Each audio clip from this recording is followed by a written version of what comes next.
Amawanga agawerera ddala 124 okwetooloola ensi yonna ge gakkiriza okwegatta ku kkooti y'ensi yonna nga 34 ku go gakusemazinga wa Afirika omuli ne Uganda. Essaawa ya kaakati amawanga ga Afirika gavumirira ekkooti eno nga gagamba ewozesa baddugavu bokka nga ne wetwogerera amawanga 3 okuli Burundi, Gambia ne South Africa gaavayo ne gategeeza nga bwe gagenda okugivaamu. Makdusman Kabega Pulido omukuukutivu era nga awoleza emisango mu kkooti y'ensi yonna agamba ebigambibwa nti kkooti eno ewozesa baddugavu bokka si kituufu wabula mu Afirika abakulembeze gye basinga okutyoboola eddembe ly'obuntu. Oba otunuulidde ensi eza Afirika ezimu atrocities zibadde nnyingi oba nnyingi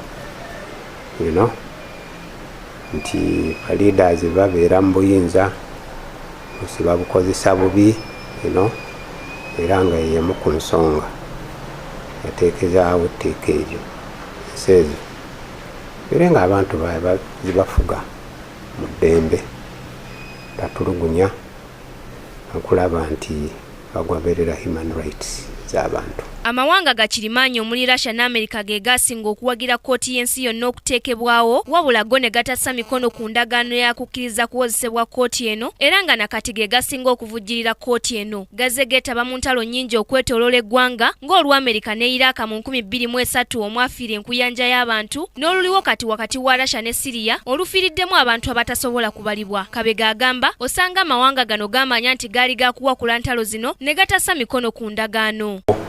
Bakirabirawo ensonga lwaki tebayagala kukola kukkiriza tteeka eryo. Amawanga ga Afirika omuli ne Uganda gagamba kyandibadde ky'amakulu singa amawanga ga Afirika gakola ekkooti eyaago nga yeewozesa abakulembeze baayo ababa bazizza emisango n'okutta abantu. Kabega agamba kkooti eyo yandibadde ekola naye amawanga ga Afirika tegalina busobozi naddala mu by'ensimbi ate nga kijja na kuba kizibu kkooti eno okubeera n'obwerufu. Kirowooza nti bayinza okuba abangu ennyo mu Afirika muno okufuna ate n'okuba nti basobola okukola ate nga tebaliko influence kuva mu nsi zaabwe.